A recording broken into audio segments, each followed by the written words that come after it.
বাইরের কি নয়েজ আসে? বোরিং তো।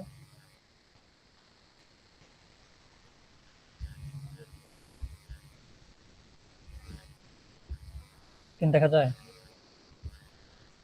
জি ভাইয়া, যাই আচ্ছা, দেখা যায়। বাইরের কি নয়েজ, কোনো নয়েজ আসতেছে কি? ভয়েস ঠিক আছে? একটু ক্লিয়ার করেন। না ভাইয়া, ঠিক আছে ভাইয়া, ভয়েস ঠিক আছে। আচ্ছা আচ্ছা, ঠিক আছে। আচ্ছা, তাহলে শুরু করি। আজকের ক্লাসটা হচ্ছে রিপোর্ট রাইটিং নিয়ে। এখন রিপোর্ট রাইটিং এর শুরুতে হচ্ছে বাগ বাউন্টি জিনিসটা কি? কেউ বলতে পারবেন বাগ বাউন্টি কি জিনিস? কেউ কোনো মানে আইডিয়া? কোনো একটা ইয়া পাইলে, ভুল বা বাগ পাইলে ওইটার উপরে যে ইয়াটা দেয়, পুরস্কার বা ওই হ্যাঁ টাকাটা দেয়, ওইটা বাগ বাউন্টি। হ্যাঁ হ্যাঁ, সেইটাই। কোনো একটা অর্গানাইজেশনের অ্যাপ্লিকেশন, তারপরে হচ্ছে নেটওয়ার্ক বা সিস্টেমে কোনো দুর্বলতা বা ভালনারেবিলিটি খুঁজে পাইলে সেটা আপনি রেসপন্সিবলি বা ইথিক্যালি রিপোর্ট করার মাধ্যমে, যে রিপোর্ট করলে তারা আপনাকে যে রিওয়ার্ড দিবে, যে মানিটারি রিওয়ার্ড, অর্থাৎ টাকা বা টাকা পয়সা অথবা রিকগনিশন দিবে, সেটাই হচ্ছে বাগ বাউন্টি হান্টিং। এখন বাগ বাউন্টি হান্টিং এর হিস্টোরিটা হচ্ছে মূলত এরকম। 1995 সালে মোটামুটি শুরু হয়েছে। নেটস্কেপ এটা প্রথম লঞ্চ করছিল বাগ বাউন্টি প্রোগ্রাম। তারপর 2004 সালে মজিলা ফায়ারফক্স, তারপর 2010 সালে গুগল গুগলের নিজস্ব vulnerability reward program VRP launch করে। 2011-তে ফেসবুক, তারপর 12 হ্যাকার ওয়ান বা ক্রাউড, এখন আর কি চলছে এইভাবে। এখন কেন এটা বাগ বাউন্টি, মানে কোম্পানিগুলা কেন হচ্ছে বাগ বাউন্টি প্রোগ্রাম রান করে? এটার কারণ হচ্ছে মূলত কস্ট এফেক্টিভ সিকিউরিটি টেস্টিং এর জন্য। আর হচ্ছে access to diverse skill set from global researcher, অর্থাৎ কোম্পানির কিন্তু নিজস্ব সিকিউরিটি রিসার্চার থাকে, থাকে না? সব কোম্পানিরই কিন্তু আছে। গুগলের আছে। বড় বড় কোম্পানি যে গুগল, মেটা, ফেসবুক, ওদের কিন্তু সিকিউরিটি রিসার্চারের অভাব নেই। তারপরেও তারা কিন্তু বাগ বাউন্টি প্রোগ্রাম দিয়ে রাখছে। কারণ হচ্ছে তাদের যে রিসার্চার গুলো আছে, সবার মাইন্ডসেট কিন্তু এক না, তাই না? এখন এই জন্য তারা কি করছে, যাতে পৃথিবীর যে কোনো জায়গা থেকে যে কোনো রিসার্চার তাদের কোনো ত্রুটি পাইলে সেটা তাদের জানাইতে পারে। তারপর কন্টিনিউয়াস সিকিউরিটি অ্যাসেসমেন্ট, মানে অল টাইম, সবসময় একটা সিকিউরিটি টেস্টিং এর মধ্যে থাকে তাদের প্রোগ্রামটা। সবসময় একটা টেস্টিং এর উপরেই থাকে। কিন্তু নর্মালি করতে গেলে কিন্তু দেখা যায় যে বছরে একবার বা মাসে একবার এরকম পেন টেস্ট করে, তারপর আর ধরা হয় না। এই জন্য হচ্ছে বাগ বাউন্টি প্রোগ্রাম রান করে থাকে। আর এই যে এরকম কয়েকটা আছে আর কি, এগুলোর জন্য রান করে মূলত। আচ্ছা, বাগ বাউন্টি হান্টাররা মূলত কেন হান্ট করে আর কি? বাঘ hunter মূলত কাজ হচ্ছে ফাইন্যান্সিয়াল রিওয়ার্ড, ফ্লেক্সিবিলিটি, টাইমের কোনো ঠিক নাই, যখন খুশি তখনই কাজ করা যায়। স্কিল ডেভেলপমেন্ট হইতেছে, তারপর রিকগনিশন পায় বিভিন্ন hall of fame, leader board, এগুলা। কমিউনিটি বিল্ড হয়, সবার সাথে পরিচয় হয়। ক্যারিয়ার অ্যাডভান্সমেন্ট, ক্যারিয়ার হিসেবে আপনি যে হান্ট করছেন অমুক অমুক, মনে করেন বড় বড় কোম্পানিতে হান্ট করছেন, রিপোর্ট করছেন, সেটা আপনি সিভিতে অ্যাড করতে পারেন। আপনার সিভিটা আরো স্ট্রং হবে। বুঝতে পারছেন? এই জন্য। আচ্ছা, বাগ বাউন্টি প্রোগ্রামে মূলত এই কয় ধরনের প্রোগ্রাম আছে। একটা হচ্ছে পাবলিক প্রোগ্রাম। পাবলিক প্রোগ্রাম কোনগুলা? যেগুলো ওপেন টু অল রিসার্চার, সকলের জন্য উন্মুক্ত। যেমন ধরেন হ্যাকার ওয়ানে যদি যাই,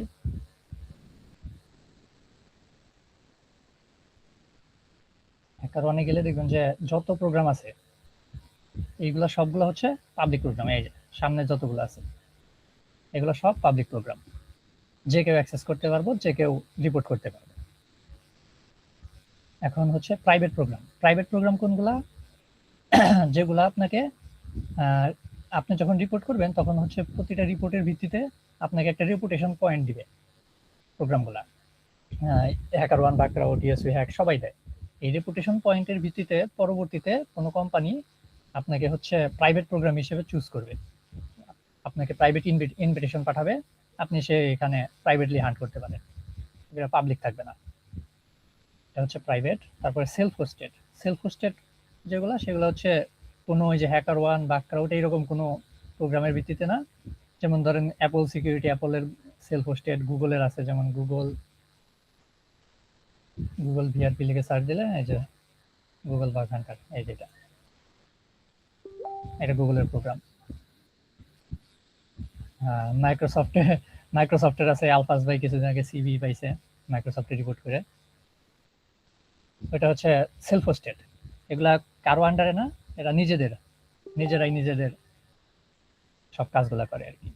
আর হচ্ছে ম্যানেজড হচ্ছে ওই বাকক্রাউড বা হচ্ছে ইউএসি হ্যাক ম্যানেজড প্রোগ্রাম আর কি, এই যে যেগুলা বলে এগুলো পাবলিক প্রোগ্রামই।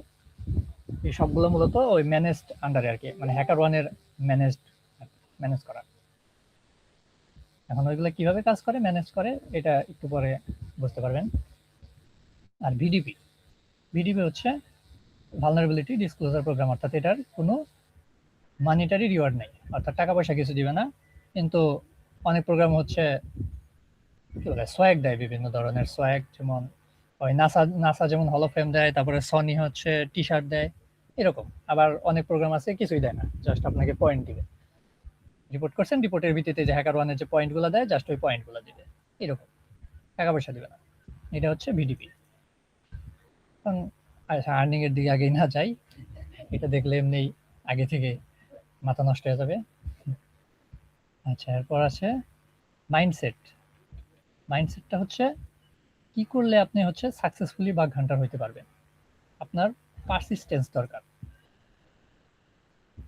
পারসিস্টেন্স খুব বেশি দরকার, আর হচ্ছে কিউরিওসিটি দরকার, আর পেশেন্স। এই তিনটা জিনিস আপনার মাস্ট লাগবে। এখন কিউরিওসিটি যদি না থাকে, দেখেন কোনো একটা জিনিস চেক করলেন, কোনো একটা ফাংশনালিটি পাইলেন কোনো একটা ওয়েবসাইটে, ওই জিনিসটার যদি আপনি ইন ডিটেলসে রিসার্চ না করেন তাহলে কিন্তু বাগ পাবেন না। এখন ওই একটা ফাংশনালিটি কিভাবে কাজ করে, ধরেন এই যে সার্চ ফাংশনালিটি আছে, মানে এটা কিভাবে কাজ করে, এই জায়গায় সার্চ দিলে আসতেছে যে কিউ প্যারামিটারের মধ্যে আসতেছে, এই জায়গায় আমি অনেক কিছু ট্রাই করতে পারি না, আমার মনে হইতেছে যে এই জিনিসটা নাই এই জায়গায়, কিন্তু তারপরে আমি ট্রাই করলাম, ওইটা দেখলাম যে কি আসে, ইরর আসে না কি আসে। এই জিনিসটা হচ্ছে কিউরিওসিটি, এই যে ট্রাই করতে হবে। যে জিনিস মানে যে ফাংশন যে কাজের জন্য বানাইছে তার বিপরীতটা ট্রাই করে দেখতে হবে যে কি আসে কি হয়, এইটাই। তারপর হচ্ছে পেশেন্স দরকার, প্রচুর প্রচুর ধৈর্য লাগবে। তারপর ক্রিয়েটিভিটি, নতুন কিছু ট্রাই করতে হবে। কারণ আপনি যদি অন্যান্য হান্টারের থেকে পুরাতন জিনিসগুলোই ট্রাই করতে থাকেন, এখন আপনার মতো ওইগুলা দেখা যাবে যে আরো হাজার হাজার লোক ট্রাই করতেছে, আপনার ওইগুলো থেকেই কিছু একটা মনে করেন হালকা কিছু চেঞ্জ করে নতুনত্ব আনতে হবে, তাহলে আপনি ভালো ভাগ পাবেন। তারপর ডিসিপ্লিন লাগবে, হিউমিলিটি লাগবে, তারপর হচ্ছে কন্টিনিউয়াস লার্নিং, এটা অবশ্যই লাগবে। কন্টিনিউয়াস লার্নিং ছাড়া কোনোভাবেই সম্ভব না, কারণ নতুন নতুন বাগ প্রতিদিন বাইর হয়, ওইগুলো সম্পর্কে ধারণা না রাখলে আউটডেটেড থেকে যাবেন আর কি। আচ্ছা, বাগ বাউন্টির মেইন রুল হচ্ছে 80-20। এর মধ্যে 80% হচ্ছে রিকনিসেন্স, রিকনের উপর। এটা হয়তো বা আপনাদের বলা হয়েছে ওই যে রিকনের ক্লাসের সময়, হয়তো বা সাব্বির ভাই বলছে 80%ই হচ্ছে কাজ করে রিকনের উপর, আর বাকি 20% কাজ করে হচ্ছে এক্সপ্লয়টেশনের উপর। আপনি যদি রিকন ঠিক মতো না করেন, আপনি অ্যাটাক সারফেসই খুঁজে পাবেন না, যে কোন জায়গায় হান্ট করবেন বা কোন জায়গায় কোন বাগ থাকতে পারে সেটাই খুঁজে পাবেন না যদি আপনি রিকন ঠিক মতো না করেন। অর্থাৎ রিকনে ফোকাস করতে হবে সব থেকে বেশি। আচ্ছা, তারপরে যাই ডিডলিং ফার্স্টেশন। হ্যাঁ, অনেক সময় আসে ডুপ্লিকেট, তারপরে এনএ অর্থাৎ নট অ্যাপ্লিকেবল, এগুলা আসে, এগুলা আসতেই থাকবে, এগুলার জন্য মন খারাপ করে সবকিছু বাদ দিয়ে বসে থাকা চলবো না, এগুলা আসবেই। তারপরে হচ্ছে সেটিং এনভায়রনমেন্ট। এখন এনভায়রনমেন্ট সেটিং তো আমার মনে হয় সবাই করা আছে, তাই না? করা আছে না, কালি লিনাক্স সেটআপ, তারপরে বিভিন্ন টুলস, এই যেগুলা টুলস সেটআপ তো আই থিংক মনে হয় সবারই করা আছে। এগুলা টুলস, এগুলা নাই দেখাই নাকি? হ্যাঁ, আচ্ছা, জি ভাই। আচ্ছা, সবার যেহেতু করা আছে, এগুলা ক্লাস অলরেডি আগে হয়ে গেছে, এগুলো আমি স্কিপ করে যাই। এগুলো তো আর দেখানোর মতো কিছু নাই, এগুলো টুলস আছে আর কি, যেগুলা মূলত লাগে। আর আপনার কালি লিনাক্স ইনস্টল দিলে এই সব মোটামুটি অটো থাকেই যায় আর কি কালিতে বিল্ডিং। তারপরে হচ্ছে মেন জিনিস হচ্ছে অর্গানাইজড ওয়ার্কস্পেস। আপনার একটা অর্গানাইজড ওয়ার্কস্পেস থাকা দরকার। আপনি একটা বাগ বাউন্টি ফোল্ডার ক্রিয়েট করবেন, যে ফোল্ডারের মধ্যে কয়েকটা ফোল্ডার থাকবে, হচ্ছে একটা হচ্ছে টার্গেট নামে ফোল্ডার থাকবে, একটা হচ্ছে টুলস নামে ফোল্ডার থাকবে, একটা ওয়ার্ড লিস্ট নামে ফোল্ডার থাকবে, টেমপ্লেট নামে একটা ফোল্ডার থাকবে, স্ক্রিপ্ট নামে আর কি। এখন টার্গেটের মধ্যে কি থাকবে? টার্গেটের মধ্যে থাকবে হচ্ছে আপনি যতগুলা কোম্পানিতে হান্ট করবেন। এখন ধরেন কোম্পানি অর্থাৎ নাসাতে হান্ট করলেন, নাসা নামে একটা ফোল্ডার দিবেন। তারপর হচ্ছে আরো যদি অন্য কোনো কোম্পানিতে হান্ট করেন, সেই নামে আরেকটা ফোল্ডার থাকবে। এখন নাসাতে ধরেন হান্ট করলেন, আর নাসার ভিতরে কি রাখবেন? নাসার ভিতরে আরেকটা রিকন নামে ফোল্ডার রেখে সেটার মধ্যে সাবডোমেন, লাইভ সাবডোমেন, তারপর ইউআরএল, জেএস, প্যারামিটার, তারপর স্ক্রিনশট যা যা পাইছেন ওইগুলা রাখলেন। একটা নির্দিষ্ট সিরিয়াল ওয়াইজ রাখলেন, যাতে পরবর্তীতে এখন এক প্রোগ্রামে তো আর আপনি সবসময় হান্ট করবেন না। দেখা গেল এক প্রোগ্রামে 1 মাস হান্ট করলেন, এখন 2-3 মাস পর আবার পুরনো ওই প্রোগ্রামে ফিরে আসলেন, তখন আপনার এই আগের যে সিরিয়াল ওয়াইজ রেখে দিয়েছিলেন এগুলা খুব কাজে আসবে। এগুলা দেখে আপনি বুঝতে পারবেন যে আগের বার কি কি পাইছিলেন, কোথায় কোথায় টেস্ট করছিলেন, নোট রাখতে হবে। তারপর হচ্ছে ভালনারেবিলিটিস রাখলেন, এটার মধ্যে যদি কোনো রিপোর্ট করে থাকেন যে একটা এক্সএসএস পাইছেন, সেই এক্সএসএস এর রিপোর্টটা রাখলেন বা পিওসি রাখলেন, স্ক্রিনশট রেখে দিলেন, বা এই যে যেগুলা রিপোর্ট করছেন আর কি এইগুলা রেখে দিলেন, সেগুলো পরবর্তীতে দেখলে বুঝতে পারবেন। এইভাবে সিরিয়াল ওয়াইজ রাখতে হবে। আর তারপরে নোট থাকবে বা কোনো স্কোপ থাকলে সেগুলা সিরিয়াল ওয়াইজ রাখতে পারবেন। আর টুলস ফোল্ডারে রাখবেন হচ্ছে আপনার যে গিটহাব বা অন্য কোনো জায়গা থেকে কালেক্ট করার যে টুলস আছে, বিভিন্ন জায়গা থেকে টুলস বা নিজস্ব যদি কোনো টুলস বানান, সেগুলা টুলসের মধ্যে রেখে দিবেন, যাতে আপনার অ্যাক্সেস করতে দূরে কোথাও যাওয়া না লাগে, খোঁজাখুঁজি না করা লাগে, এক ফোল্ডারের মধ্যে সব পেয়ে গেছে। ওয়ার্ড লিস্টের মধ্যে আপনি সিরিয়াল ওয়াইজ ওয়ার্ড লিস্টগুলা কালেক্ট করে রাখতে পারেন, আপনার যে যে ওয়ার্ড লিস্ট দরকার সেইগুলা।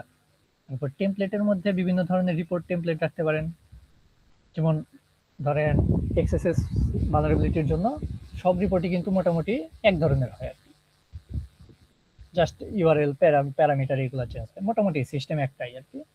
এরকম কিছু টেমপ্লেট বানিয়ে রাখতে পারেন। তারপর স্ক্রিপ্ট, রিকনের কোনো স্ক্রিপ্ট বা অটোমেশনস কোনো স্ক্রিপ্ট যদি আপনার নিজস্ব থাকে, নিজস্ব রাখাই ভালো। অন্য কারোটা ইউজ করা আমি প্রেফার করি না, কারণ আপনার মতো দেখা যাবে যে আরো 1000 জন মানুষ সেম জিনিস ইউজ করতেছে, সেহেতু আপনি যে বাগ পাবেন সেটা ডুপ্লিকেট হওয়ার চান্স বেশি। তাই ওই পাবলিক যে স্ক্রিপ্টগুলো আছে ওইগুলো থেকে আপনি চাইলে একটু বেটার বানিয়ে তারপর নিজে ইউজ করলে এটা বেটার হয়। আচ্ছা, তারপরে অটোমেশন স্ক্রিপ্টে একটা বেসিক স্ক্রিপ্ট দেওয়া আছে, আপনারা চাইলে মেক করতে পারেন আরো ডিপলি বা আরো ভালোভাবে, যেহেতু এআই এর যুগ, এআই এর বললেই করে দিবে। আচ্ছা, নোট টেকিং সিস্টেমটা হয়তো নোশনটা ভালো হয়। আর নোশনের জিনিসটা হয়তো বা সাব্বির ভাই দেখাইছে না ক্লাসগুলোতে। সাব্বির ভাই যে রিকনের যে ক্লাসগুলো নিছিল কিভাবে নোট করতে হয় নোশনে। জি ভাইয়া, ওইটা উনি ক্লাসে বলছিল, দেখাই দিছিল। হ্যাঁ, হ্যাঁ, হয়তো সেইভাবে নোশনেও নোট করে রাখবেন। বাকিগুলা আছে, তবে আমার নোশনটাই ভালো লাগে, আমি নোশনটা ইউজ করি, নোশন ইউজ করতে পারেন। আচ্ছা, তারপরে যাই বাগ বাউন্টি প্ল্যাটফর্ম। মেজর প্ল্যাটফর্মগুলো আছে কি কি? Hacker one. হ্যাকার ওয়ান তো সবাই চিনি। হ্যাকার ওয়ান হচ্ছে যে এটা হ্যাকার ওয়ান, এই জায়গায় হচ্ছে অনেক, মোটামুটি কত বলে, মোটামুটি 2000-এর উপরে, এই যে এই জায়গায় লিখছে তো 2000, এখন মোটামুটি অনেক বিশাল, সব থেকে বড় আর কি বাগ বাউন্টি প্রোগ্রাম আর কি হ্যাকার ওয়ান। এর মধ্যে হ্যাকার ওয়ানের মধ্যে আছে কি কি দেখেন, রেপুটেশন সিস্টেম আছে হ্যাকার ওয়ানে। আপনি একটা বাগ রিপোর্ট করলেন, সেই বাগ রিপোর্ট যদি ভ্যালিড হয়, বাগ অর্থাৎ অ্যাকসেপ্ট করলে আপনি পাবেন 7 পয়েন্ট। আপনি হ্যাকার ওয়ানে জয়েন করার সাথে সাথে পাবেন 100 পয়েন্ট, সাইন আপ করার সাথে সাথে। এবং একটা বাগ ভ্যালিড হওয়ার সাথে সাথে পাবেন 7 পয়েন্ট, ডুপ্লিকেট হইলে পাবেন 2 পয়েন্ট, ইনফরমেটিভ হলে 0। কিছুই না। আর যদি নট অ্যাপ্লিকেবল পান তাহলে কিন্তু -5 হয়ে যাবে, আপনার 100 পয়েন্ট থেকে মাইনাস হয়ে যাবে। আর যদি স্পাম করেন, ইচ্ছা মতো জাস্ট রিপোর্ট করে গেলেন, কোনো রিপোর্টের কোনো ভ্যালু নাই, কিছু নাই, এরকম রিপোর্ট যদি করে যান তাহলে -10 দিয়ে দিবে পার রিপোর্ট। আপনার রিপোর্টেশন যত মাইনাস হবে তত আপনি প্রোগ্রাম থেকে ডাক কম পাবেন এবং রিপোর্টও কম করতে পারবেন। বুঝতে পারছেন? রিপোর্টও কম করতে পারবেন। আচ্ছা ভাই, আমার কারেন্টলি পয়েন্ট কত আছে এটা কিভাবে দেখতে দিলে? কারেন্টলি পয়েন্ট আপনি যে এই জায়গায় যাবেন, ইউজার প্রোফাইলে যাবেন, ও আপনার প্রোফাইলে গেলেই দেখতে পারবেন। আমি তো হ্যাকারনে হান্ট করি না, খুব একটা পয়েন্টও নাই আমার। এই জায়গায় অল টাইম দিলে এই যে রেপুটেশন পয়েন্ট, বুঝতে পারছেন? এই জায়গায়। আচ্ছা, তারপরে যাই। তারপরে কি বলছে কইছিলাম? আচ্ছা, রেপুটেশন পয়েন্ট মাইনাস হলে কিন্তু আপনার হচ্ছে রিপোর্ট আস্তে আস্তে কম করতে পারবেন। অনেক প্রোগ্রাম আছে যেগুলাই হচ্ছে রেপুটেশন পয়েন্ট চায়, রেপুটেশন পয়েন্ট বেশি চায়। এর থেকে কম হলে আপনি রিপোর্টই করতে পারবেন না, বাগ পেয়েও লাভ নেই, রিপোর্ট করতে পারবেন না। সেজন্য রিপুটেশন পয়েন্টটা বাড়ানো দরকার। সেজন্য উল্টাপাল্টা রিপোর্ট আর কি না করাই ভালো। এরপর হচ্ছে বাকক্রাউড। বাকক্রাউডটাও প্রচলিত আর কি খুব। বাকক্রাউডে আমি যদি যাই, কই যেন থাকে,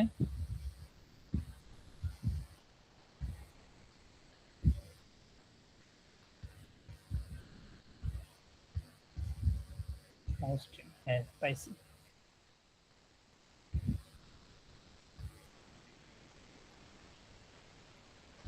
এই যে এটা তো ক্রাউড স্ট্রিমের এঙ্গেজমেন্ট।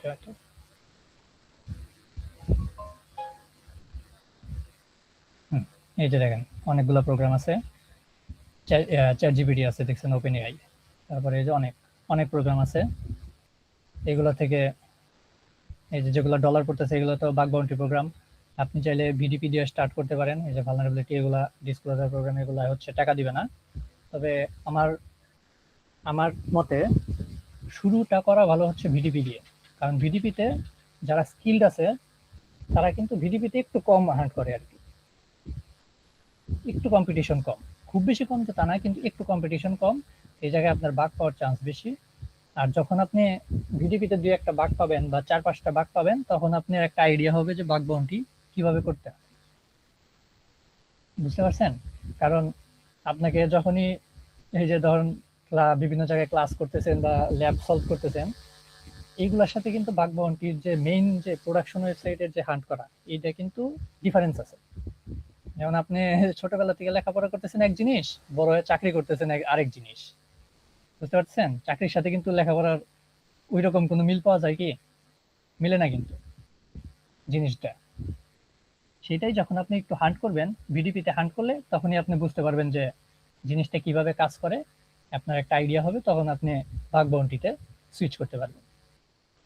সেটাই প্রেফার হবে হচ্ছে, সব থেকে ভালো হয় ভিডিপিতে অন্তত 10টা বাগ ভ্যালিড রিপোর্ট করা। ভ্যালিড 10টা বাগ রিপোর্ট করার পর তারপর আপনি বাগ বাউন্টিতে আসেন। নাইলে ওই যে ডুপ্লিকেট আর হচ্ছে এনে খাইয়া 2 দিন পর চলে যেতে হবে। বুঝতে পারছেন? তারপর হচ্ছে ইন্টিগ্রিটি আছে। ইন্টিগ্রিটি হচ্ছে ইউরোপিয়ান বেসড, এটা ইউরোপিয়ান এইগুলো আর কি প্রোগ্রামগুলো থাকে বেশিরভাগ। ইন্টিগ্রিটিতে আমারও হান্ট করা হয় না, আমার হচ্ছে ইএসভি হ্যাকটা আমার ফেভারিট, এটা আমি হান্ট করি। ইএসভি হ্যাকটা ভালো লাগে, এটা ইউরোপিয়ান বেসড। এটা এখানে অনেক পাবলিক প্রোগ্রাম আছে, অনেকগুলা প্রাইভেট প্রোগ্রামও আছে অনেক। দেখতে পাচ্ছেন অনেক প্রোগ্রাম আছে, চাইলে হান্ট করতে পারেন। তবে ইএসভি হ্যাকে হচ্ছে আপনার রিপোর্ট করতে পাসপোর্ট লাগে, পাসপোর্ট দিয়ে আইডি ভেরিফাই করতে হয়, তাছাড়া আপনি রিপোর্টই করতে পারবেন না।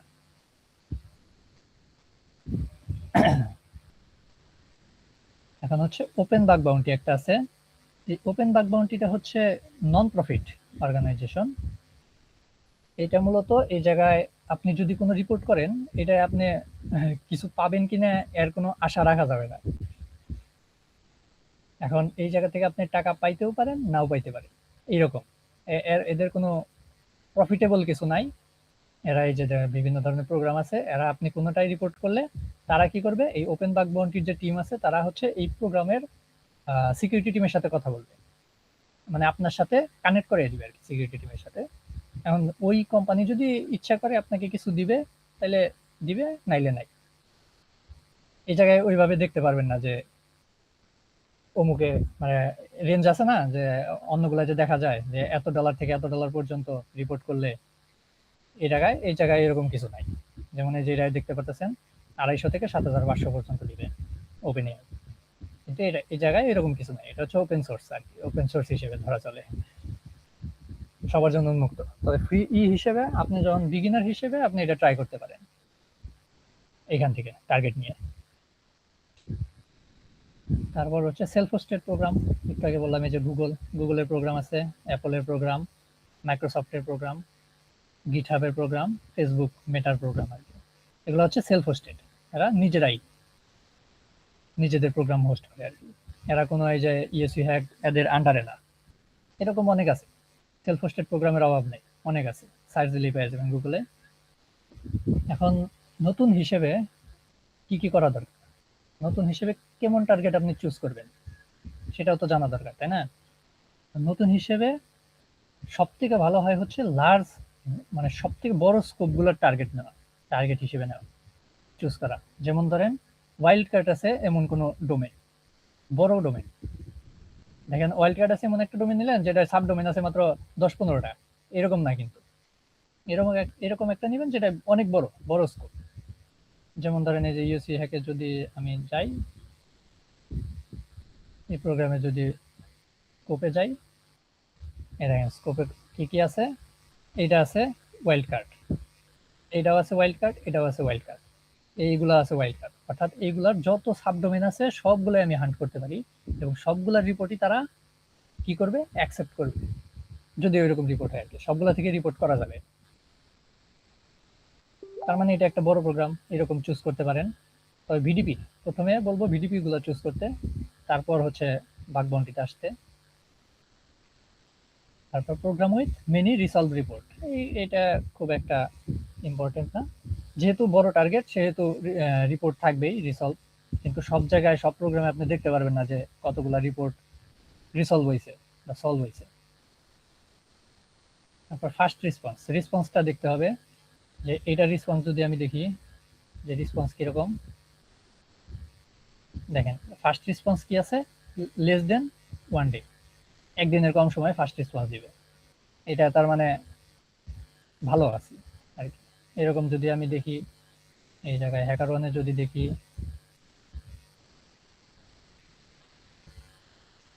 আচ্ছা অপরটা যদি দেখি কয়দিনের রেসপন্স দেয়,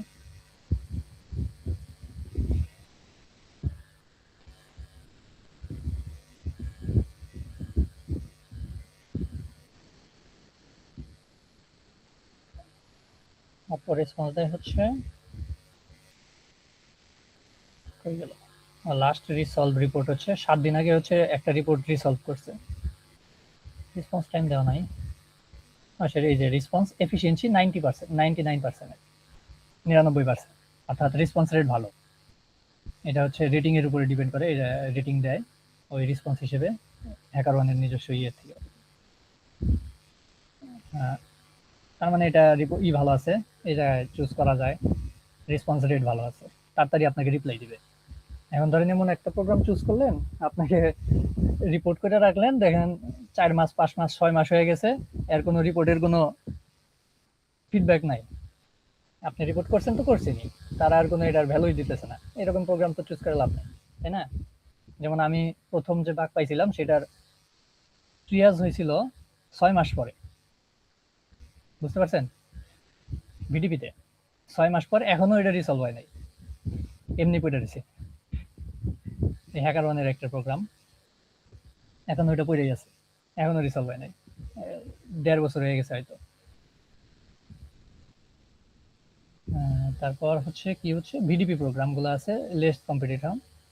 ভিডিপি প্রোগ্রামগুলো কিভাবে খুঁজে বের করবেন, এই জায়গায় হচ্ছে অপরচুনিটি থেকে আপনি হচ্ছে এই যে অল প্রোগ্রাম থেকে ভিডিবি সিলেক্ট করে সার্চ দিবেন। দেখেন এই যে এগুলো সব ভিডিবি, এগুলো চুজ করতে পারেন। আর যেহেতু আপনার কি দরকার, প্রথমে বলছি যে ওয়াইল্ড কার্ড ডোমেনগুলো দরকার ভিডিবিতে। ওয়াইল্ড কার্ডে স্কোপ বড়, স্কোপ বড় হয় আপনি সহজেই ভাগ পাইতে পারেন। আর স্কোপ বড় ওয়াইল্ড কার্ডগুলো আপনি এই জায়গায় সিলেক্ট করতে পারবেন। এই যে এই জায়গা থেকে যদি আমি ওয়াইল্ড কার্ড সিলেক্ট করি, তাহলে যেগুলো যেগুলো ওয়াইল্ড কার্ড আছে শুধু সেইগুলাই শো করবো। এই যে এটাই ওয়াইল্ড কার্ড আছে 4টা, এটাই ওয়াইল্ড কার্ড আছে 8টা, এগুলো আপনি দেখতে পারেন, চুজ করতে পারেন। এইগুলা থেকে কোনো একটা চুজ করে হান্ট করতে পারেন প্রথম অবস্থায়। বুঝতে পারছেন? কোশ্চেন থাকলে বলতে পারেন।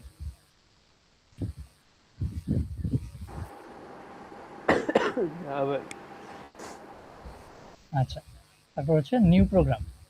নিউ প্রোগ্রামগুলো চুজ করতে পারেন যে নতুন কি কি প্রোগ্রাম আসছে। হ্যাকারনে যদি যাই,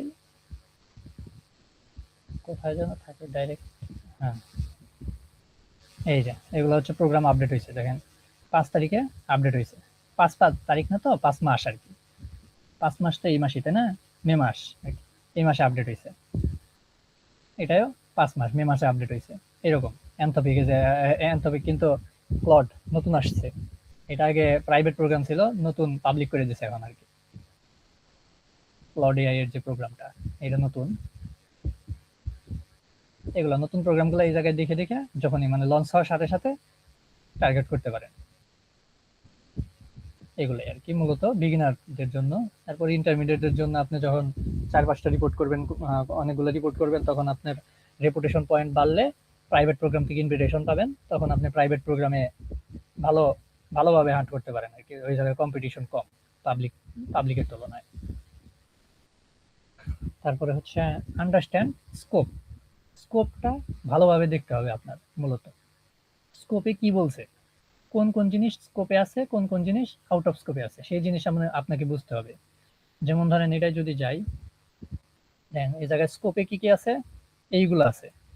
একটা ওয়াইল্ড কার্ড আছে, এপিআই পেজ আছে, এপিআই ডোমেন আছে আর কি। এটা হচ্ছে মোবাইল অ্যাপ্লিকেশন আছে, এটা হচ্ছে আইওএস আইফোনের অ্যাপ আছে, আর কিছু ডোমেন ওয়াইল্ড কার্ড আছে। এগুলো হচ্ছে ইন স্কোপ, এগুলো থেকে আপনি হান্ট করতে পারেন। আর আউট অফ স্কোপে বলছে কি, any staging environment will be out of scope. Staging যে সাইটগুলো আছে বা টেস্ট করার জন্য, যেগুলো এই যে টেস্ট, ইন্টিগ্রেশন, তারপরে স্টেজিং, এগুলো দিয়ে শুরু হয় সাবডোমেনের মধ্যে, এগুলা আউট অফ স্কোপ বলেই দিছে। সাবডোমেনের মধ্যে এগুলো থাকলে সেগুলো তারা নিবে না। অর্থাৎ এগুলাই হান্ট করে আপনি যদি বিশাল বড় বাউন্টি পান, সময় লস, নিবে না তারা। তারপরে বলছে কি অল আদার অ্যাসেট, মানে এইগুলা বাদে আর যা যা অ্যাসেট আছে সব আউট অফ স্কোপ। ওইগুলাতে বাকিগুলাই হান্ট করে আপনার কোনো কাজ নাই, ওইগুলো দরকার নেই, ওইগুলাতে রিপোর্ট করেও লাভ নাই। এটা হচ্ছে স্কোপ। স্কোপটা আগে ভালো করে দেখে নিতে হবে। বুঝতে পারছেন? স্কোপ এই যে এইভাবে থাকে। ডোমেন থাকতে পারে ওয়াইল্ড কার্ড, তারপর নর্মাল ডোমেন থাকতে পারে, একটা ডোমেন থাকতে পারে, বা এপিআই পেজ সাব ডোমেন থাকতে পারে, মোবাইল অ্যাপ্লিকেশন এপিআই পেজ থাকতে পারে। এই যে এইভাবেও থাকে অনেক সময়।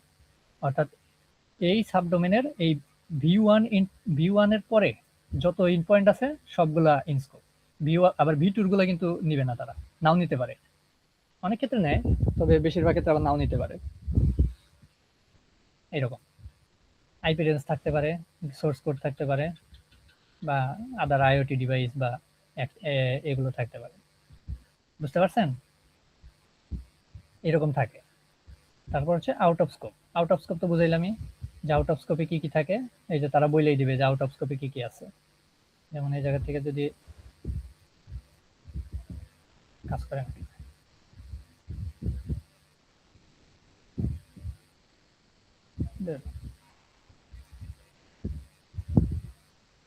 এই জায়গা থেকে একটা প্রোগ্রাম নেই, পেপ্যাল নেই। যদি আমি স্কোপে যাই, এই দেখেন কি বলছে, বাউন্টির জন্য ইলিজিবল।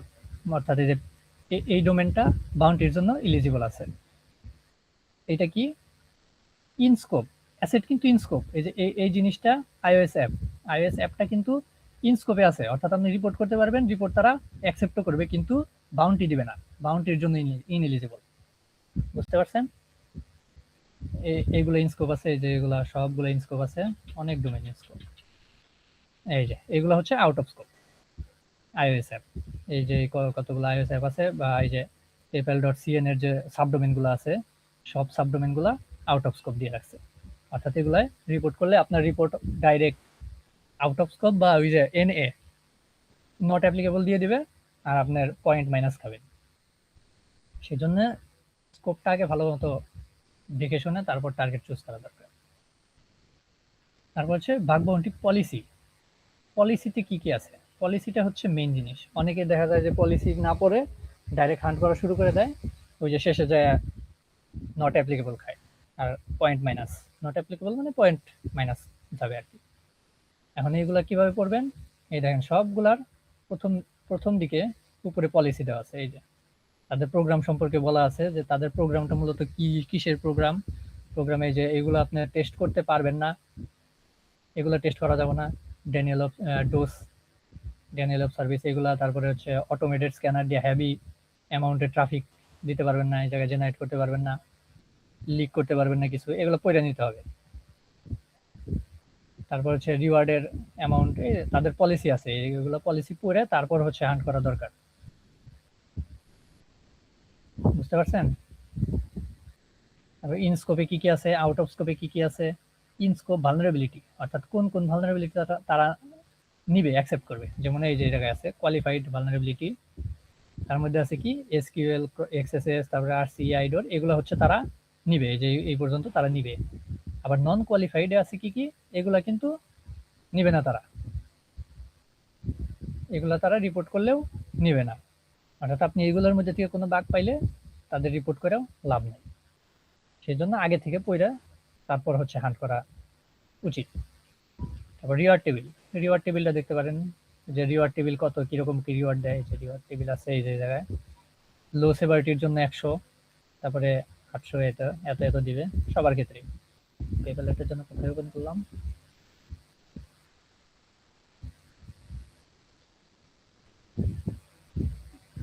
হ্যাকার ওয়ানে থাকে হচ্ছে এই যে এই জায়গায়, এই জায়গায় আপনি সব ডিটেলস পেয়ে যাবেন প্রোগ্রামের রিলেটেড। যত ওদের পলিসি, কি কি করতে পারবেন, কি কি টেস্ট করতে পারবেন না, সব তারা বলে দিছে এই জায়গায়। এই যে তাদের বাউন্টি রেঞ্জ, লো বাগ পাইলে $50 থেকে $1000 পর্যন্ত লো বাগে। বুঝতে পারছেন? পেপ্যালে লো বাগে $1000 পর্যন্ত, মিডিয়ামে এত, তারপর হাই, ক্রিটিক্যাল, এটা তাদের রেঞ্জ। দেখেন তাদের এই পর্যন্ত বাউন্টি পে করছে কত, এত টাকা বাউন্টি এ পর্যন্ত পে করছে। একক, দশক, শতক, হাজার, অযুত, লক্ষ, নিযুত, কোটি, 1,33,00,000 এই পর্যন্ত পে করছে। আর হচ্ছে লাস্ট 90 দিনে পে করছে এত। বুঝতে পারছেন? তারপরে rule of engagement, how to test, ওই যে বলে দিলাম পলিসির মধ্যে পেয়ে যাবেন সবকিছু। ডিসক্লোজার পলিসি, সেফ হারবার, এগুলা সব পলিসির মধ্যে ওই জায়গায় লেখা আছে। এখন আউট অফ স্কোপ ভালনারেবিলিটি তো দেখাইলামই যে কোন কোনগুলা মূলত আউট অফ স্কোপ থাকে। এই যে এগুলা বলেই দেয়, সব প্রোগ্রামই থাকে এই জায়গায় আউট অফ স্কোপ। আর মূলত এইগুলা কমনলি আউট অফ স্কোপ, যেগুলো সব প্রোগ্রামই আউট অফ স্কোপ দিয়ে রাখে, এই ভালনারেবিলিটি গুলা, এগুলা সবগুলোই আউট অফ স্কোপে থাকে, খুব একটা নেয় না কেউ। এখন এঙ্গেজমেন্টের রুল কি?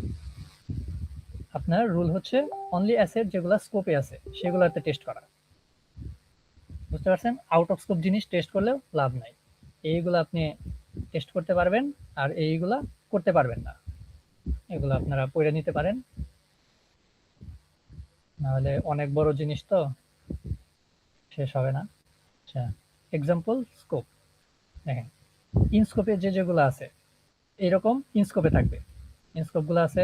তারপর হচ্ছে এইরকম আউট অফ স্কোপ থাকতে পারে, যে এই সাবডোমেন, কিছু সাবডোমেন দিয়ে দিতে পারে যে এই সাবডোমেনগুলো আউট অফ স্কোপ। যেমন ধরেন এই যে blog.example.com, এই জিনিসটা ওয়ার্ডপ্রেসে হোস্ট করা, wordpress.com এ হোস্ট করা, অর্থাৎ এটা তাদের নিজেদের কোনো হোস্টিং এর মধ্যে নাই, এটা আলাদা কোনো জায়গায়। এই যে wordpress.com এ কিন্তু হোস্ট করা যায়, জানেন কি? ওয়ার্ডপ্রেস তো ওপেন সোর্স, কিন্তু wordpress.com এই জায়গাতেও আপনি আপনার ওয়েবসাইট হোস্ট করতে পারবেন, তাদের এই জায়গায় হোস্ট করা যায়, এটা তাদের কোনো আন্ডারে নাই, সেজন্য এগুলো আউট অফ স্কোপ থাকে। এগুলো আপনি টেস্ট করবেন না, দরকার নেই। তারপর আসি রিকগনিসেন্স। আচ্ছা, রিকগনিসেন্স তো আই থিঙ্ক সবারই ক্লিয়ার মোটামুটি। সাব্বির ভাইয়ের তো ক্লাস হয়েছে রিকগনিসেন্সের উপর, তাই রিকগনিসেন্সটা আমি আপাতত স্কিপ করি নাকি। রিকগনিসেন্স নিয়ে তো ডিটেলস ক্লাস হয়েছে কয়েকটা, 2-3টা মনে হয় ক্লাস হয়েছে, প্যাসিভ অ্যাক্টিভ সব। এই জায়গায় সেম জিনিসই আছে, আমি এইগুলোকে স্কিপ করি। কি বলেন? রিকগনিসেন্স নিয়ে কারো কোনো সমস্যা আছে কি, বা আগের কিছু নিয়ে যেগুলো বললাম একটু আগে? হ্যালো? না ভাই, নাই। আচ্ছা, অ্যাক্টিভ রিকগনিসেন্স ক্লাস হয়েছে এর আগে, আপনারা চাইলে ক্লাসগুলো দেখে নিতে পারেন। এখন হচ্ছে vulnerability disclosure Discovery methodology. Methodology হচ্ছে কিভাবে কাজ করবে।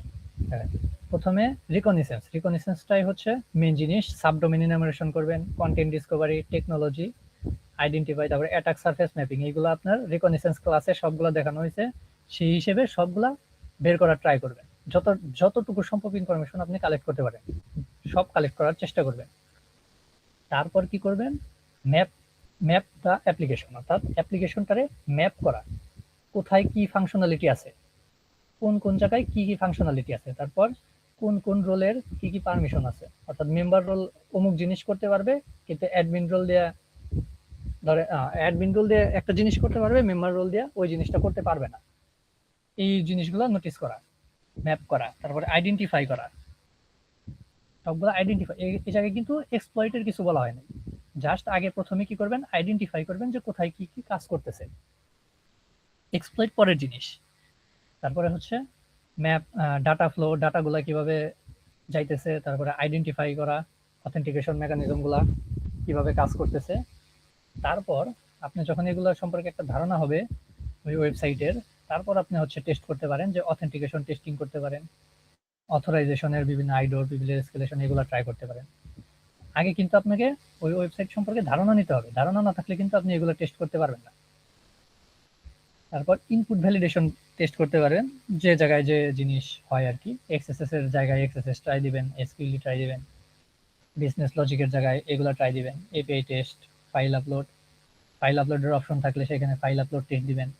এইরকম টেস্ট করবেন আর কি, যে যে জায়গায় যে যে জিনিস পাইছেন আগে রিকন করে, সেই সেই সেই জায়গায় এগুলো টেস্ট করবেন। টেস্ট করে যদি কিছু পান, তখন কি করবেন, আগে কনফার্ম করবেন ভালনারেবিলিটি, তারপর সেটার ইম্প্যাক্ট খোঁজার ট্রাই করবেন, যে আপনি ওই যে ভালনারেবিলিটিটা পাইছেন সেটার কারণে তাদের কোম্পানিতে কি ইম্প্যাক্ট করতেছে, বিজনেস ইম্প্যাক্টটা কি করতেছে। কোম্পানিতে যদি ইম্প্যাক্ট না পড়ে তাহলে কিন্তু আপনি বাউন্টি পাবেন না।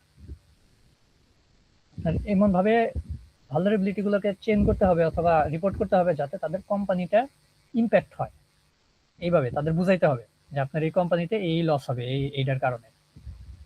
তারপরে POC, proof of concept create করতে হবে, এটা মাস্ট লাগবেই। ট্রাই টু এসকেলেট অথবা চেইন। আপনি ছোটখাটো কয়েকটা বাগ পাইলেন, সেটাকে চেইন করে একবারে বড় কিছু একটা করে ফেললেন। যেমন ধরেন এক্সএসএস এর মাধ্যমে কুকি টেপ্ট করে আপনি হচ্ছে কুকি চুরির মাধ্যমে পুরো অ্যাকাউন্ট টেক ওভার করে ফেললেন। এক্সএসএস কিন্তু নর্মালি একটা মিডিয়াম সেভারিটির বাগ, কিন্তু আপনি যখন কুকি টেপ করে দেখাই দিবেন তাদের যে এইভাবে অ্যাকাউন্ট টেক ওভার করা যায়, তখন তারা কি করবে, ওইটারে হাইয়ে নিয়ে যাবে, তখন আর মিডিয়াম থাকবে না এক্সএসএস। বুঝতে পারছেন? এইভাবে এসকেলেট করার ট্রাই করবেন। আর যেহেতু বাড়লেও, সেভারিটি বাড়লেও আপনার বাউন্টি বাড়বে। তারপর ডকুমেন্ট এভরিথিং, সব কিছু ডকুমেন্ট করবেন, ডকুমেন্ট করে তারপর হচ্ছে ডিটেল রিপোর্ট করতে হবে। আচ্ছা, রিপোর্টগুলা দেখবো আমরা কিভাবে রিপোর্ট করা যায়। আচ্ছা, অ্যাপ্লিকেশন ম্যাপিং এর চেক লিস্ট আছে, এইগুলো আপনারা ট্রাই করতে পারেন যে কিভাবে কোনো একটা অ্যাপ্লিকেশন ম্যাপ করতে হয়, এগুলো দেখতে পারেন আপনারা। তারপরে হচ্ছে টেস্টিং বাই ভালনারেবিলিটি টাইপগুলা কি কি টাইপ আপনি চেক করতে পারেন। অথেন্টিকেশনের ক্ষেত্রে আপনি ডিফল্ট ক্রেডেনশিয়াল দিয়ে টেস্ট করতে পারেন, ব্রুট ফোর্স আছে কিনা, প্রোটেকশন আছে কিনা, এগুলো ট্রাই দিতে পারেন। পাসওয়ার্ড রিসেট ফ্লোতে ট্রাই দিতে পারেন, টোকেনের প্রেডিক্টেবিলিটি, টোকেন নট এক্সপায়ারিং, এগুলো ট্রাই দিতে পারেন। বিভিন্ন জায়গায় যে যে জায়গায় সেই জায়গার জিনিসগুলো ট্রাই দিতে পারেন। অথরাইজেশনের এগুলো চেক করতে পারেন। আইডোরের ক্ষেত্রে এইভাবে চেক করতে পারেন। আইডোরের ক্লাসে তো বোঝানো হয়েছে, এক্সএসএস এগুলো তো অলরেডি বোঝানো হয়েছে আলাদা ক্লাস। এসএসআরএফ এর ক্লাসটা হয়তো নেওয়া হয় নাই, এটা ইনশাল্লাহ ভিডিও পাইতে পারেন পরবর্তীতে। আচ্ছা, সিএসআরএফ, তারপরে ফাইল আপলোড, এগুলা ট্রাই দিতে পারেন বিভিন্ন জায়গায়, যে জায়গায় যেটা লাগবে। এখন exploitation and proof of concept, এই জিনিসটা কিভাবে মেক করবেন? আপনার হচ্ছে গুড একটা পিওসি দরকার, প্রুফ অফ কনসেপ্ট দরকার। প্রুফ অফ কনসেপ্ট ছাড়া কিন্তু কাজ হবে না, আপনার রিপোর্টটার কোনো ভ্যালু থাকবে না। আপনার প্রমাণ দেখাইতে হবে যে এইভাবে এই জিনিস করলে আপনার একটা ইম্প্যাক্ট, সিকিউরিটি ইম্প্যাক্ট পড়ে। এখন এই জায়গায় কি কি থাকতে হবে? ক্লিয়ারলি ডেমনস্ট্রেট ভালনারেবিলিটি এক্সিস্ট, ভালনারেবিলিটিটা যে এক্সিস্ট করে সেটাকে ক্লিয়ার ভাবে ডেমনস্ট্রেট করতে হবে। Show the security impact, impact দেখাইতে হবে, তাদের বুঝাইতে হবে। Be reproducible by security team, security team যাতে আপনার যে পিওসিটা দিছেন সেটা দেখে দেখে যাতে তারা আবার রিপিট করতে পারে সেম জিনিসটা। আপনার রাইট আপটা পড়ে পড়ে জানি তারা আবার সেম জিনিসটা করতে পারে, সেইভাবে রিপোর্টটা পিওসি দিতে হবে। তারপরে সেফ হারবার, বি সেফ, মানে অর্থাৎ আপনার সেফ কিছু করতে হবে। এই ধরেন আপনি আরসি পাইলেন, আরসি পাইয়া সিস্টেমের একটা ফাইল ডিলিট করে দেখাই দিলেন, এটা কিন্তু সেফ হইল না। আপনি আরসি পাইলেন, just who am I command দিয়ে আপনার হচ্ছে যে পাথগুলো দেখায় সেই পাথটা দেখাই দিলেন, শেষ। এটা তো সেফ, এইভাবে দেখাই দিতে পারেন। তারপরে মিনিমাল, সব থেকে সিম্পল ভাবে, যতটুকু পারেন সিম্পল ভাবে করার ট্রাই করবেন পিওসিটা। বেশি হিবিজিবি দিলে দেখা যায় যে রিপোর্টটা পড়বে, আপনার রিপোর্টটা তো আরেকজন পড়বে, সেই রিপোর্টটা ঠিক মতো না বুঝলে কিন্তু আপনার রিপোর্ট দেখা যায় ইনফরমেশনাল বা হচ্ছে এন নট অ্যাপ্লিকেবল মেয়েরা ফালাই দিয়ে রাখবে। আচ্ছা, যেমন ধরেন পিওসির গাইডলাইন আছে কি, গুড পিওসি এরকম ইউজ অ্যালার্ট ডকুমেন্ট। অনেক সময় কি হয় এক্সএসএস এর ক্ষেত্রে আমরা কি করি, অ্যালার্ট 1 2 3, এই যে অ্যালার্ট 1 বা এইরকম অ্যালার্টগুলো শো করে দিয়া রিপোর্ট করে দিই। এগুলা কিন্তু শুধুমাত্র অ্যালার্ট 1 দিলে কিন্তু রিপোর্টটার ভ্যালুটা কমে যায়। আপনাকে কি করতে হবে, অ্যালার্টে অবশ্যই এই যে ডকুমেন্ট ডট ডোমেন দিতে হবে। ডকুমেন্ট ডট ডোমেন দিলে বোঝা যায় কি যে এই অ্যালার্টটা কোন ডোমেন থেকে আসছে। অর্থাৎ এই এই এই ওয়েবসাইটে যদি অ্যালার্ট শো করে তাহলে ওই ডকুমেন্ট ডট ডোমেনে শো করবে এই যে এই লিঙ্কটুকু, এই লিঙ্কটা। এই লিঙ্কটা যদি ইন স্কোপে থাকে তাহলে আপনি রিপোর্ট করতে পারেন, আর যদি আউট অফ স্কোপে থাকে তাহলে করতে পারেন না। তারপর হচ্ছে ডকুমেন্ট ডট কুকি, এটা দিলে কুকি শো করবে। এই অ্যালার্ট 1 না শো করে এই ডকুমেন্ট ডট ডোমেন বা ডকুমেন্ট ডট কুকি শো করাইলে জিনিসটা রিপোর্টের ওয়েটটা বাড়ে। বুঝতে পারছেন? তারপর আপনি সব থেকে ভালো হয় যদি সেশন হাইজ্যাকিং করে দেখাইতে পারেন আর কি, ওইটা পরবর্তীতে। তারপরে এই যে অনেক সময় অনেকে করে কি জাস্ট বলে যে XSS is possible here. XSS হইতে পারে, একটা প্যারামিটার পাইলো, প্যারামিটারে আপনি যা যা লিখতেছেন সব রিফ্লেক্ট করতেছে, আপনি যে রিপোর্ট করে দিন যে এক্সএসএস পসিবল হেয়ার, ওইটা কাজ হবে না। আপনাকে অবশ্যই এক্সপ্লয়েট করে দেখাইতে হবে, ডেমনস্ট্রেট করে দেখাইতে হবে। বুঝতে পারছেন? আচ্ছা, তারপরে আইডোরে এই যে এইভাবে দিতে পারেন যে লগ ইন অ্যাজ ইউজার এ, তারপরে এইভাবে স্টেপ বাই স্টেপ পিওসি দেওয়া লাগে, একদম স্টেপ বাই স্টেপ, যাতে আপনার পিওসি গুলো দেখে দেখে তারা নিজেরা ট্রাই করতে পারে। বুঝতে পারছেন? আপনি কি কি করছেন, আপনি যা যা করছেন সেগুলাই তাদের বুঝাইতে হবে যে এইভাবে তুমি এই কাজ করো তাইলে এই বাগটা এইভাবে হবে, তাদের বুঝাইতে হবে। তারপর দেখেন ইম্প্যাক্ট। এখন এই যে এই জায়গায় দেখেন হচ্ছে এসকেলেট করতে পারেন কিভাবে। ধরেন এক্সএসএস পাইলেন, সেশন হাইজ্যাকিং এর মাধ্যমে আপনি অ্যাকাউন্ট টেক ওভার দেখাইতে পারে, যদি দেখাইতে পারেন তাহলে সেটা মিডিয়াম থেকে হাই সেভারিটিতে চলে যাবে। তারপর আইডোর থাকলে আইডোর পাইলে আপনি ডাটা লিক করে তারপর ইনামোরেট অল ইউজার, এরকম যদি করতে পারেন। এক ইউজারের ডাটা পাইলেন, আপনি ট্রাই করলেন কোন একটা স্ক্রিপ্ট বানাইতে, যে স্ক্রিপ্টের মাধ্যমে আপনি সকল ইউজারের ডাটা টেপ করতে পারেন, অর্থাৎ কালেক্ট করতে পারেন। আপনার কিন্তু কালেক্ট করার দরকার নেই, আপনি জাস্ট স্ক্রিপ্টটা তাদেরকে ধরিয়ে দিবেন, ধরিয়ে দিয়ে বলে দিবেন যে এই স্ক্রিপ্টের মাধ্যমে করা যায়, তাইলে আপনার সেভারিটি বাইরে যাবে। এইভাবে এসকেলেট করা যায়। তারপরে চেইন করে সেলফ এক্সেসেস কিন্তু ভ্যালু নাই, বলছিলাম না সেলফ এক্সেসেস দেখেন, সেলফ এক্সেসেস কোনো প্রোগ্রামই নিবে না, হয়ে গেল এই সেলফ এক্সেসেস আউট অফ স্কোপ। দেখছেন সেলফ এক্সেসেস আউট অফ স্কোপ, কোনো প্রোগ্রামই সেলফ এক্সেসেস নেয় না। কিন্তু আপনি যদি সেলফ এক্সেসেসের সাথে সিএসআরএফ অ্যাড করেন তাহলে হয়ে যাব স্টোরড এক্সেসেস, এরকম হয়ে যেতে পারে। এখন এইটা কিন্তু তারা অ্যাকসেপ্ট করবে। তারপরে আইডোর পাইলেন, ইনফরমেশন ডিসক্লোজার পাইলেন, তারপরে অ্যাকাউন্ট টেকওভার, এরকম একটার সাথে আরেকটা যদি আপনি 2-3টা ভালনারেবিলিটি একসাথে করে যদি একটা বড় কিছু দেখাইতে পারেন, সেই জায়গায় আপনার সেভারিটিও বাড়বে, রিপোর্টের কোয়ালিটিও বাড়বে। বুঝতে পারছেন? তারপরে ধরেন যদি কোনো পিওসি স্ক্রিপ্ট থাকে, পাইথন দিয়ে কোনো একটা স্ক্রিপ্ট বানাইলেন, সেই স্ক্রিপ্টটি কিন্তু আপনাকে অ্যাড করে দিতে হবে। ওই রিপোর্টের মধ্যে কিন্তু এই কোডগুলা অ্যাড করে দিতে হবে, যে স্ক্রিপ্টটা বানাইছেন আপনি। এটা অ্যাড না করলে কিন্তু হবে না, কারণ তারা কিন্তু আপনার স্ক্রিপ্ট ছাড়া কিন্তু তারা রিপ্রোডিউস করতে পারবে না। বুঝতে পারছেন?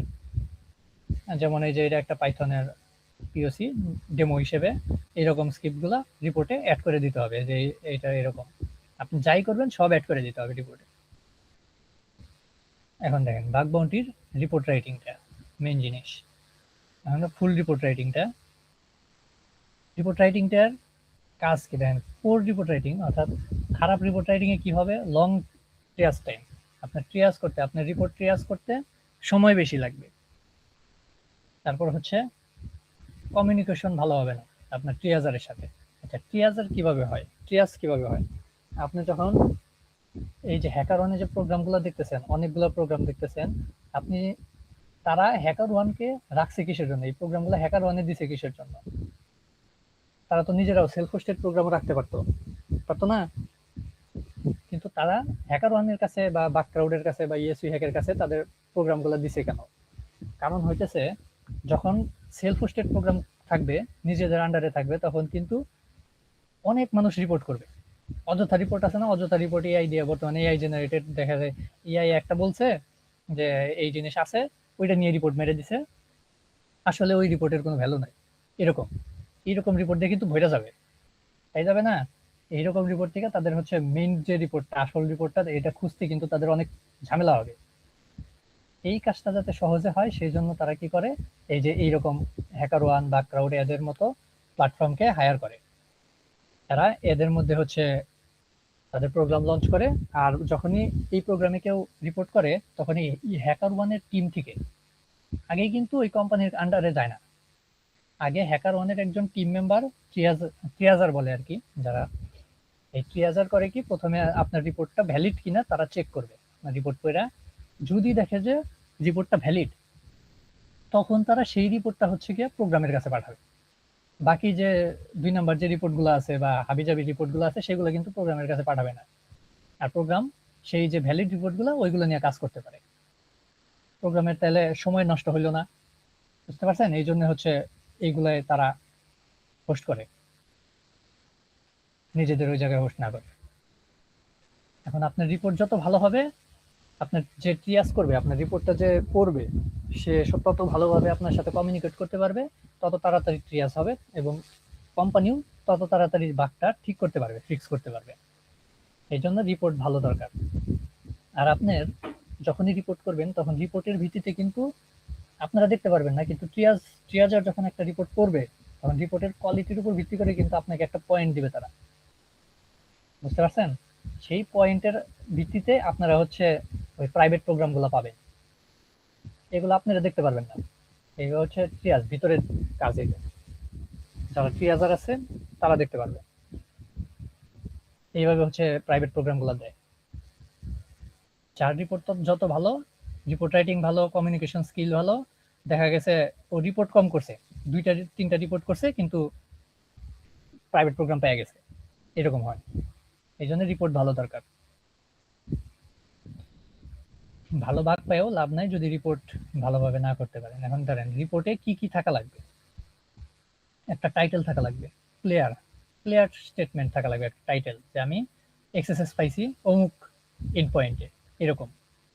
সেভারিটি থাকা লাগবে, সেভারিটিটা যদিও হ্যাকারনের ক্ষেত্রে আলাদা করে দেওয়া যায়, সিস্টেম আছে।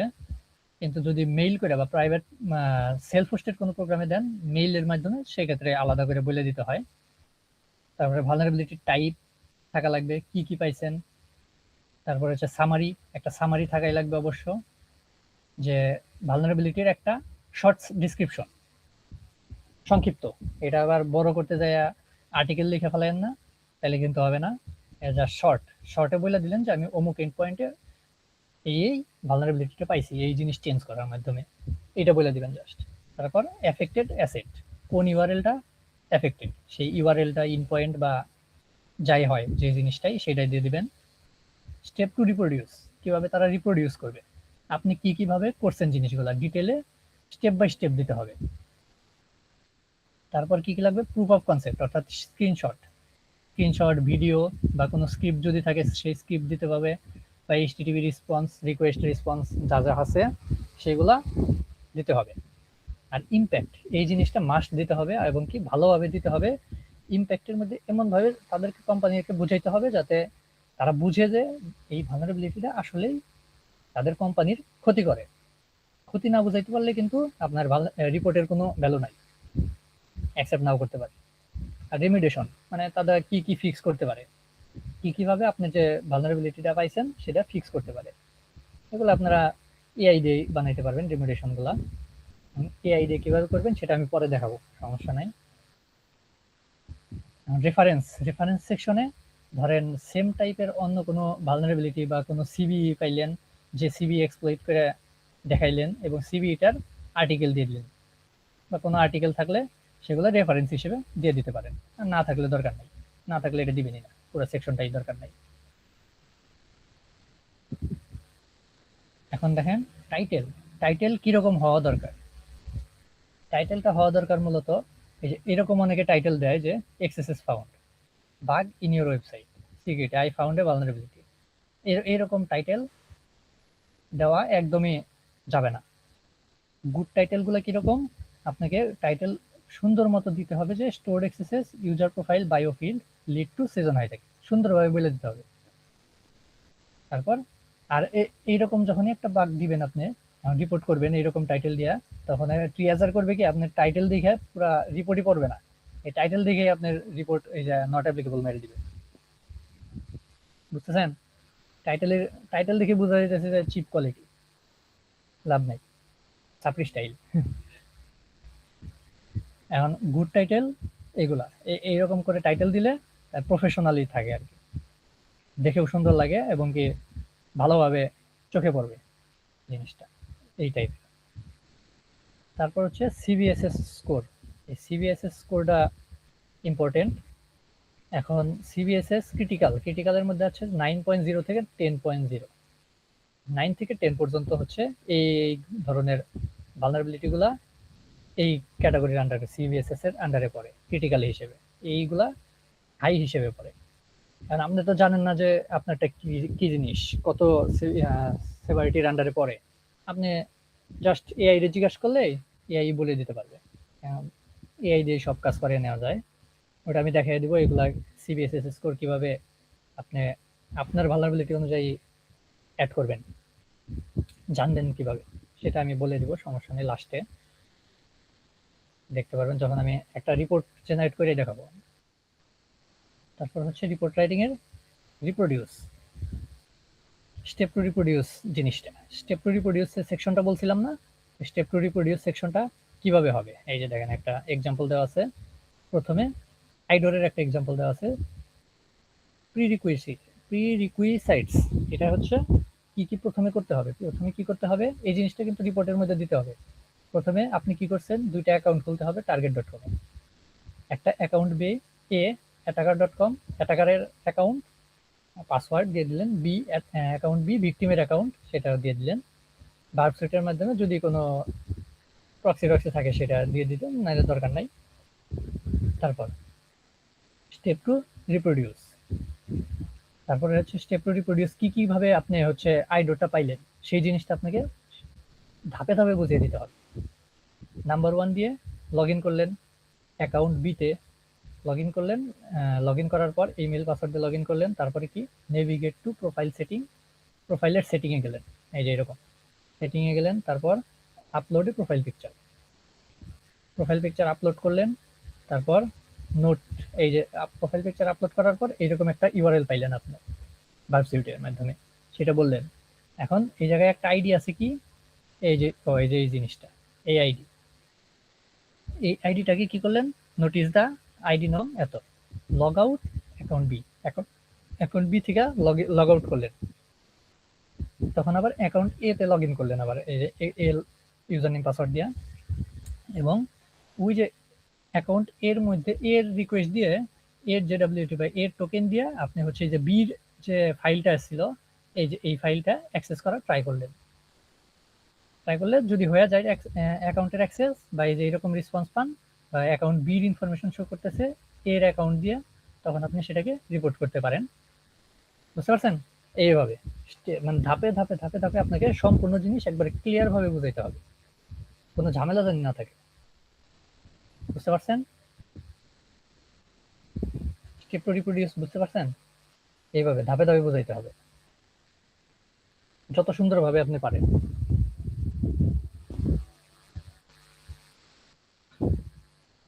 ও কথা বলেন। জি ভাইয়া, বুঝতে পারছি ভাইয়া। আচ্ছা আচ্ছা, কথা বলেন মাঝে মাঝে, নাহলে মনে হয় যে কখন ডিসকানেক্ট হয়ে গেছি, খেয়ালই থাকবে না। আচ্ছা, ইম্প্যাক্ট, ইম্প্যাক্ট জিনিসটা কি জিনিস, এরপর হচ্ছে ইম্প্যাক্ট লিখতে হবে। ইম্প্যাক্টটা হচ্ছে মোস্ট ইম্পর্টেন্ট, আপনাকে কোম্পানিকে বুঝাইতে হবে যে কি কি কারণে আপনার হচ্ছে সেই ভালনারেবিলিটিটা তাদের ইম্প্যাক্ট ফেলে, কি কি ইম্প্যাক্ট ফেলে, কতটুকু ইম্প্যাক্ট ফেলে সেটা বুঝাইতে হবে। আর ইম্প্যাক্টের মধ্যে কি কি রাখতে হবে, হু ইজ অ্যাফেক্টেড, মানে আপনার ভালনারেবিলিটির জন্য কে অ্যাফেক্ট হইতেছে, সব ইউজার এফেক্ট হইতেছে না অ্যাডমিন ইউজার নাকি স্পেসিফিক কোনো রোলের ইউজার, এটা বলে দিতে হবে। What can attacker do, attacker কি কি করতে পারে ওই ভালনারেবিলিটির জন্য, রিড করতে পারে, মডিফাই করতে পারে বা ডিলিট করতে পারে, সেটা বলতে হবে।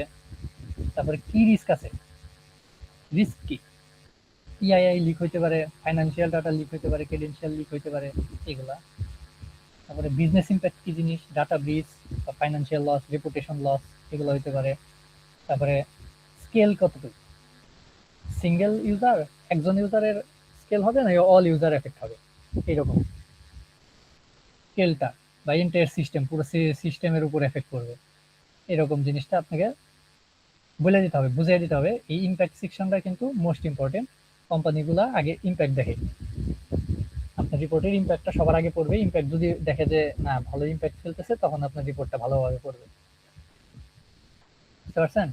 আর ইম্প্যাক্ট ভালো না দিলে আপনার সেভারিটি কমিয়েও দিতে পারে, হাই সেভারিটির একটা বাগ মিডিয়াম দিয়ে দিতে পারে, এইরকম।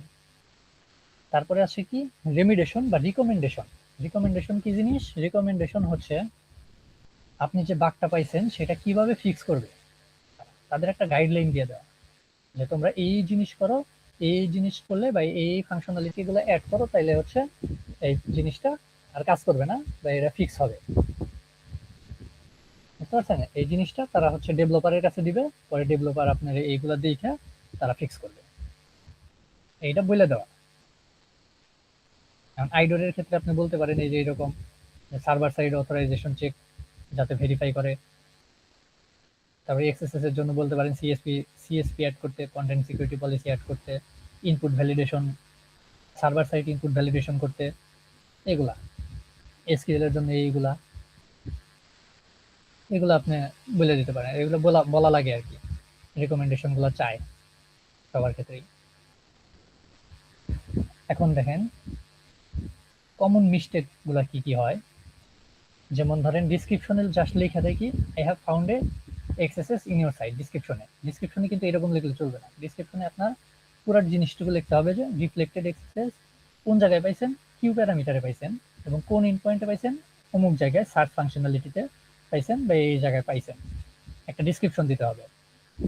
তারপরে মিসিং স্টেপগুলো মিসিং থাকে, আপনার এই জায়গায় স্টেপ বাই স্টেপ আপনার কি দিতে হবে, ইউআরএল বা হচ্ছে যে পেলোড গুলো দিতে হবে, বা হচ্ছে আপনি কিভাবে কি কাজ করছেন সেগুলো দিতে হবে, স্ক্রিনশট অ্যাড করতে হবে।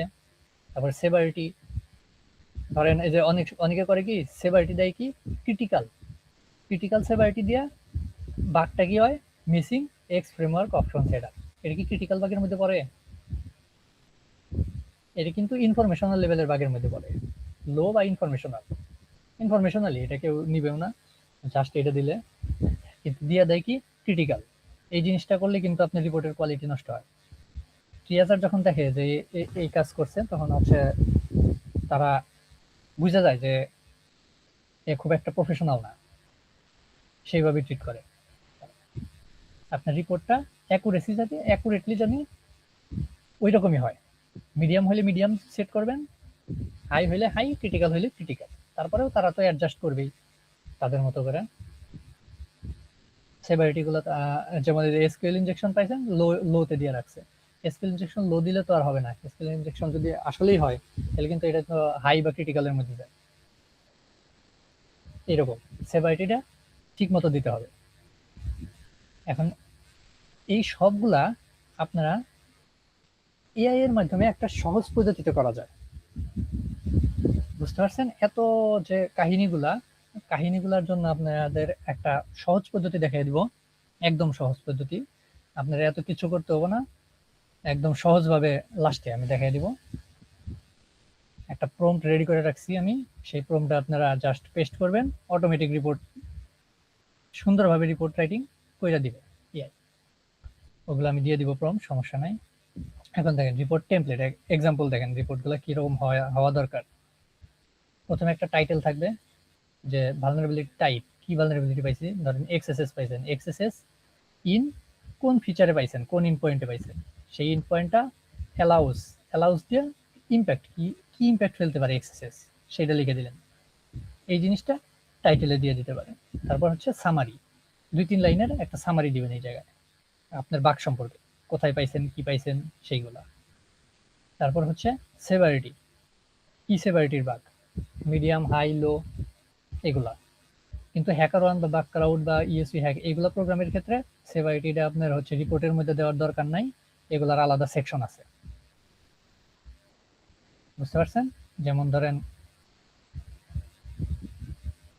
কই যেন ছিল, আমি যদি একটা রিপোর্টে যাই, এই যে দেখতে পারতেছেন, কই গেল,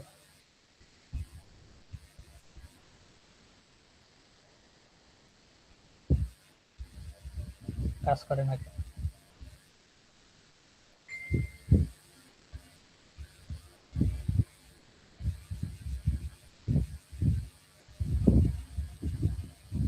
আচ্ছা, আমি যদি বুঝলাম না কাজ করতেছে না কেন।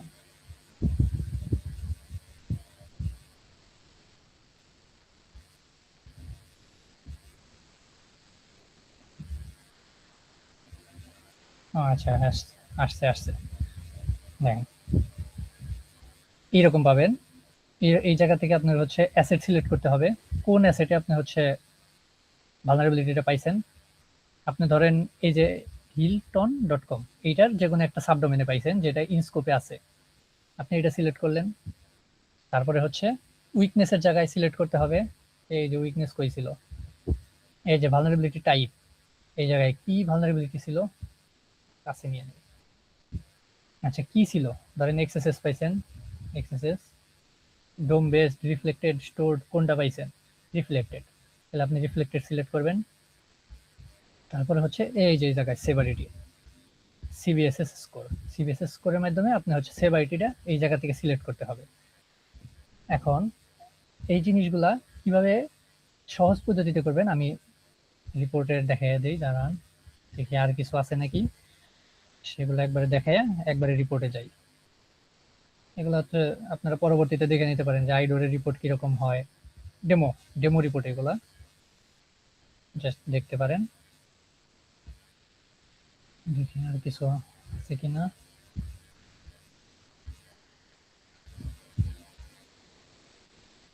আচ্ছা আচ্ছা, রিপোর্টটা কি হয় দেখেন।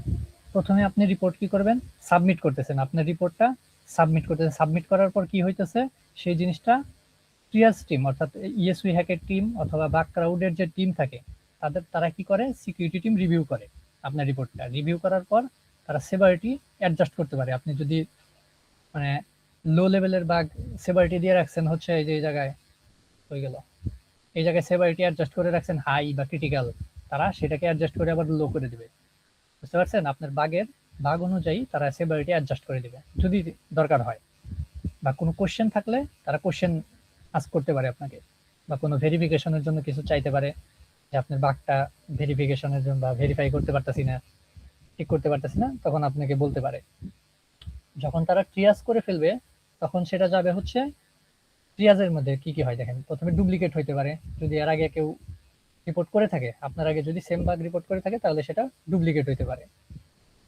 তারপরে ইনফরমেটিভ হইতে পারে, বাগটা ভ্যালিড কিন্তু হচ্ছে তেমন ইম্প্যাক্টফুল না, ইম্প্যাক্ট না থাকলে সেটা কি করবে, ইনফরমেশনাল হতে পারে। তারপর নট অ্যাপ্লিকেবল, বা এই যে আউট অফ স্কোপ বা ভ্যালিড বাগ যদি আপনি না দেন, কোনো ভ্যালিড বাগ না দিয়ে নন ভ্যালিড বাগ যেগুলো আছে ওগুলা দিলে নট অ্যাপ্লিকেবল দিয়ে দিতে পারে। আর যদি ভ্যালিড হয় তখন কি করবে, সেইটা প্রোগ্রামের কাছে পাঠাবে। সেই প্রোগ্রামের লোক বা যারা আছে প্রোগ্রামের, যে কোম্পানির যে কর্মচারী আছে তারা হচ্ছে সেই দেখবে আপনার রিপোর্টটা, তখন দেখবে, তখন দেখে তারা রিওয়ার্ড দিবে, বাউন্টি রিওয়ার্ড দিবে এবং ফিক্স করার পর রিসলভ করে দেবে। এটা হচ্ছে ওয়ার্কফ্লো আর কি, লাইফ সাইকেল রিপোর্ট এই স্টেপগুলোর মধ্যে দিয়ে যায় একটা রিপোর্ট। বুঝতে পারছেন? তারপরে আর তেমন কিছু নাই, এই জায়গায় আপনারা দেখতে পারেন। তারপরে এই জায়গায় তেমন কিছু নাই, আমি সরাসরি একটা রিপোর্ট রাইটিং দেখাই। এই যে আপনার জন্য একটা প্রম্পট রাখছি, এই যে এটা হচ্ছে একটা প্রম্পট। আপনারা জাস্ট একদম সহজ পদ্ধতিতে এটাকে সুন্দর মতো কপি করবেন, কপি করে কোনো একটা এআই এর কাছে যাবেন, হয় চ্যাট জিপিটি বা হচ্ছে ক্লড, আমি ক্লডের কাছে যাই, যে কোনো এআই এর কাছে যাইয়া প্রথমে আপনি যে বাগটা পাইছেন সেই বাগটাকে এক্সপ্লেইন করবেন, আপনি কি কিভাবে বাগটা পাইছেন। বুঝতে পারছেন? আপনার মতো করে এক্সপ্লেইন করবেন যে I found a IDOR IDOR I found an idol in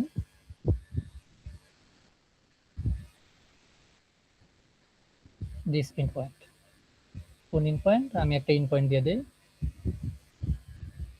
by the English ভুল হইলে কিছু মনে করেন না, ভুল হইতেই পারে, বানান টানান ভুল হইতে পারে। কি দিব, .com/ API দিলাম স্ল্যাশ, তারপর হচ্ছে কি দিব, ইনভয়েস দিয়ে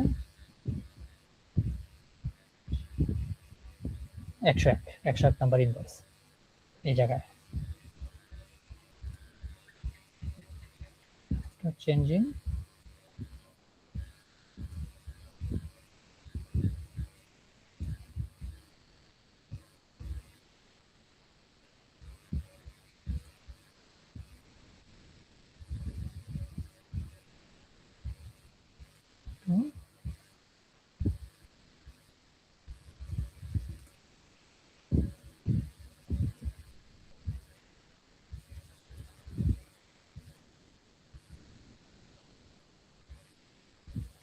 ধরেন এটা আমি পাইছি, এটা কিন্তু আমার মতো করে লিখলাম।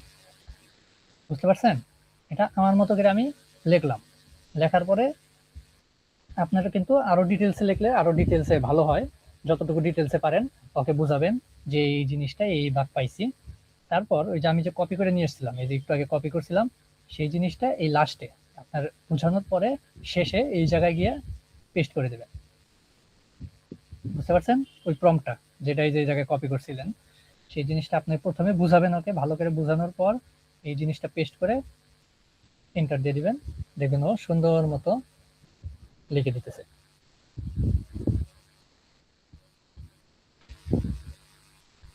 অ্যানালাইসিস করে দেখেন সুন্দর মতো আপনাকে পুরো রিপোর্টটা লিখে দিতেছে, ইমপ্যাক্ট, তারপরে স্টেপ টু রিপ্রোডিউস যা যা আছে সব লিখে দিবে।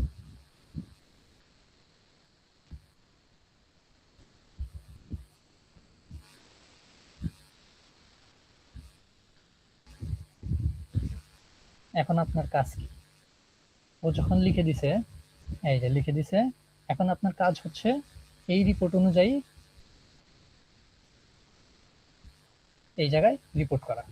এখন হচ্ছে এই জায়গায় কি কি দিছিল, আমার টাইটেল দিছিল এইটা, insecure data object on invoice in point expose other users invoice data. এটা আমি কি কোথায় দিব, এই যে টাইটেলের মধ্যে আমি এইটা দিব, বুঝতে পারছেন? তারপরে হচ্ছে সেভারিটি হাই, সেভারিটিটা আপাতত এই জায়গায় দেওয়ার দরকার নেই। বাগ টাইপ কি, ব্রোকেন অ্যাক্সেস কন্ট্রোল বা আইডো, যে কোনো একটা সিলেক্ট করতে পারি আমি। বাগ টাইপটা কোথায় সিলেক্ট করব, এই যে জায়গায়, এই জায়গায় আমি কি সিলেক্ট করব, এটা ডিসিলেক্ট করে দিই, আইডো, আইডোর আছে, সিলেক্ট করলাম আইডো। তারপর নেক্সট কি আছে, এই যে আচ্ছা দিয়ে দিছে, আমি আইডোর সিলেক্ট করছি, সমস্যা নেই, একই জিনিস, সিডব্লিউই। তারপরে ইন্ট্রোডাকশন। আচ্ছা, ইন্ট্রোডাকশনে পরে আসি, আগে যাই হচ্ছে সিবিএসএস স্কোর। সিবিএসএস স্কোরটা কি দিছে, 7.5 হাই। এখন এই জায়গায় দেখেন সিবিএসএস স্কোরগুলো দিছে, এই জায়গায় 7.5টা যে আসছে, এই যে এই জায়গায় যে 7.5টা আসছে, এটা কিভাবে আসছে দেখেন, এই আপনার বাগের উপর ভিত্তি করে এই জায়গায় দিয়ে দিছে, দেখেন এবি অ্যাটাক ভেক্টর কি দিছে, নেটওয়ার্ক হবে, অ্যাটাক ভেক্টর হবে নেটওয়ার্ক, সিলেক্ট করা আছে নেটওয়ার্ক। তারপরে কি আছে, অ্যাটাক কমপ্লেক্সিটি কি আছে, লো, আমি সিলেক্ট করবো লো, আচ্ছা লো করা আছে। Privilege required low, privilege required low, আচ্ছা। তারপর user interaction none, user interaction ননই দেওয়া আছে, আচ্ছা। Scope unchanged, impact high, confidentiality impact high, scope unchanged, confidentiality high, আচ্ছা। তারপর হয়ে গেল integrity none, availability none, integrity none, availability none. দেখেন কি আসছে, এটা আসছে মিডিয়াম আসছে। এআই মাঝে মাঝে এই জায়গায় একটু বেশি বেশি দিতে পারে, কিন্তু এই জায়গায় আসছে কি আপনার মিডিয়াম, অর্থাৎ এই বাগটার কি হইতেছে, মিডিয়াম আসতেছে, বুঝতে পারছেন? বাগের সেভারিটিটা হচ্ছে মিডিয়াম।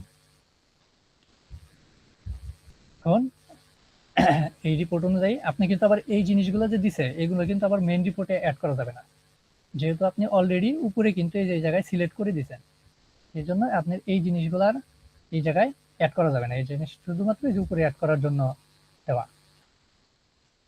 তারপর আপনি কি করবেন, এরপর আর কিছু আছে, আচ্ছা মেইন জিনিস এসে করছে। এখন এই জায়গায় আমি যদি দেই, প্রথমে হচ্ছে ইন্ট্রোডাকশন, ইন্ট্রোডাকশনে আর স্টেপ টু রিপ্রোডিউস নেই, ইম্প্যাক্ট নিব, এগুলো আমি এই জায়গায় পেস্ট করব, এই ডিসক্রিপশনের মধ্যে। এই জায়গায় প্রথমে ইন্ট্রোডাকশন থাকবে, শর্ট ডিসক্রিপশন একটা, যে বাগটা কি ধরনের, স্টেপ টু রিপ্রোডিউস, তারা রিপ্রোডিউস কিভাবে করবে, প্রথমে লগ ইন করবে, তারপরে হচ্ছে এই ইন পয়েন্ট খুঁজে পাবে, বা এই ইন পয়েন্টটা কোথা থেকে খুঁজে পাবে সেটা বলে দিতে হবে। তারপর 101কে চেঞ্জ করে 102 দিয়ে দিলে আরেকজনের আইডির অ্যাক্সেস বা আরেকজনের ইনভয়েসের অ্যাক্সেস পাইতেছি, সেই জিনিসটা সুন্দর মতো বুঝিয়ে দিতে হবে তাদের। স্টেপ টু রিপ্রোডিউসের পরে আরেকটা কাজ করতে হবে, সেটা হচ্ছে এই যে প্রুফ অফ কনসেপ্ট, এই জিনিসটাকে আপনাকে এইখানে দিতে হবে, ইম্প্যাক্টের আগে। এই জায়গায় আপনার যদি কোনো ভিডিও থাকে বা ইমেজ থাকে, সেই ইমেজ বা ভিডিওর ইউআরএল দিয়ে দিতে পারবেন, অথবা ইমেজ এই যে এখানে আপলোড করলে, আপলোড করার পর আপনি হচ্ছে এই জায়গা থেকে ওই ইমেজটা এই জায়গায় দিয়ে দিতে পারেন, বা বলে দিতে পারেন যে অ্যাটাচমেন্ট করে দিছেন, বা অ্যাটাচমেন্টের ইমেজের নামটা বলে দিতে পারেন এই জায়গায়। বা ভিডিও বা কোনো স্ক্রিপ্ট যদি থাকে, যে প্রুফ অফ কনসেপ্টের কোনো স্ক্রিপ্ট বা এইচটিএমএল পেজ, সেগুলো এই জায়গায় দিয়ে দিবেন, বুঝতে পারছেন? তাহলে প্রথমে গেল কি ইন্ট্রোডাকশন, শর্ট ডিসক্রিপশন, তারপরে হচ্ছে স্টেপ টু রিপ্রোডিউস, তারপর প্রুফ অফ কনসেপ্ট, তারপর দিবেন হচ্ছে ইম্প্যাক্ট। ইম্প্যাক্টের মধ্যে কি কি থাকবে, কিভাবে ইম্প্যাক্ট হয় সেই জিনিসটা। তারপর কি থাকবে, ইম্প্যাক্টের পরে থাকবে হচ্ছে রেমিডেশন, রেমিডেশন মনে হয় দেয় নাই, আছে তো, সাজেস্টেড ফিক্স, এই যে এই জিনিসটা রেমিডেশন, সাজেস্টেড ফিক্স থাকবে ইম্প্যাক্টের পর, বুঝতে পারছেন? এখন সাজেস্টেড ফিক্স এটার পরে যদি আপনার রেফারেন্স থাকে, এই রেফারেন্স যদি থাকে তাহলে দিবেন, না থাকলে এটা দেওয়ার কোনো দরকার নেই, এই পুরো সেকশনটাই বাদ। দেওয়ার দরকার নেই। আচ্ছা, আমি আপাতত দিয়ে দেই, রেফারেন্স সেকশন দিয়ে দিলাম। তারপর কনক্লুশনে শেষে এই জিনিসটা অ্যাড করে দিতে পারে। শেষ, আপনার রিপোর্ট হয়ে গেল। এখন রিপোর্টটারে দেখেন, রিপোর্টটা একজন ক্রিয়াজার যে দেখবে এইভাবে দেখবে আর কি, টাইটেলটা দেখবে এইভাবে, ডিসক্রিপশনটা এইভাবে দেখবে। দেখেন কিন্তু কেমন জানি একটু অগোছালো অগোছালো লাগতেছে না জিনিসটা? আচ্ছা, ইম্প্যাক্টের সেকশন আলাদা, এ কারণে ওই ইম্প্যাক্টের সেকশন আলাদা। তাহলে ইম্প্যাক্টটা এই জায়গায় না দিয়ে আপনার ইম্প্যাক্ট হচ্ছে ইম্প্যাক্টের সেকশনে দিয়ে দিবেন।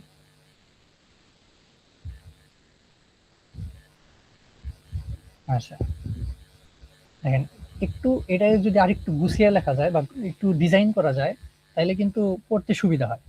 যেমন ধরেন আমি যদি এই জায়গায় মার্কডাউন হিসেবে এই যে দুইটা হ্যাশ দিয়ে দিই, একটা হ্যাশ দিয়ে দিই, তাহলে এটা কি হইলো দেখেন, একটু বড় হইলো না জিনিসটা? একটু বড় হইলো। তারপরে হচ্ছে এই জায়গায় একটা হ্যাশ দিলাম সুন্দর করার জন্য। তারপরে গেট এই জায়গায় আছে, এখন এই জায়গায় আমি এইটা কোডের ভিতরে লিখে দিলাম, এই যে একটা কোড দিয়ে দিলাম এই জায়গায়, কোড বক্সের ভিতরে দিয়ে দিলাম। এখন এটা কিভাবে দেখা যাবে? এই যে দেখছেন কোড বক্সের মতো আসছে, বুঝতে পারছেন? কোড বক্সের এইভাবে না দেয়া, এইভাবে তো সাইডে আসতেছে, এখান থেকে সাইডে আসতেছে, আমি নিচে পাঠিয়ে দিই তাহলে সুন্দর দেখা যাবে। এটাকে যদি নিচে দেই, হ্যাঁ কোড বক্স এসে পড়বে। এখন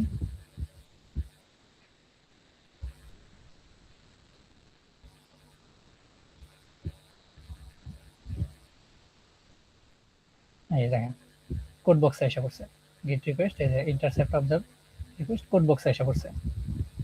আপনি এইভাবে দিতে পারেন বা ওই যে আগের রকম করে দিতে পারেন, জিনিসটা একটু সুন্দর দেখা যায় যাতে। তারপর প্রুফ অফ কনসেপ্ট, এটা একটা সেকশন, এটারে হ্যাশ দিয়ে দিলাম, এটা আরেকটা সেকশন, এটা আরেকটা সেকশন, এইভাবে করে দিতে পারি।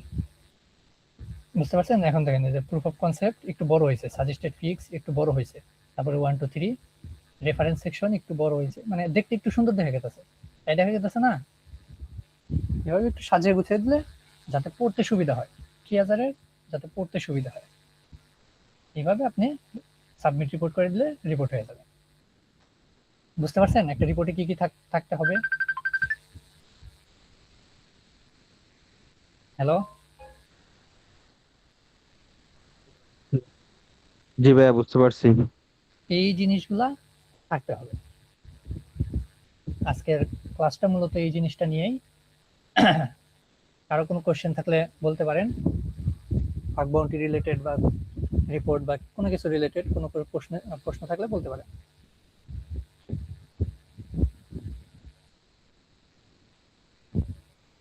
আজকের ক্লাসটা মূলত এইটুকুই ছিল রিপোর্ট রাইটিং নিয়ে। কোশ্চেন আছে কারো?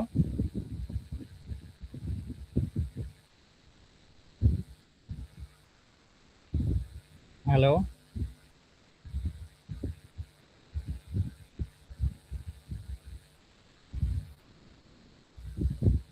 আচ্ছা তাহলে আমি মুভ করি।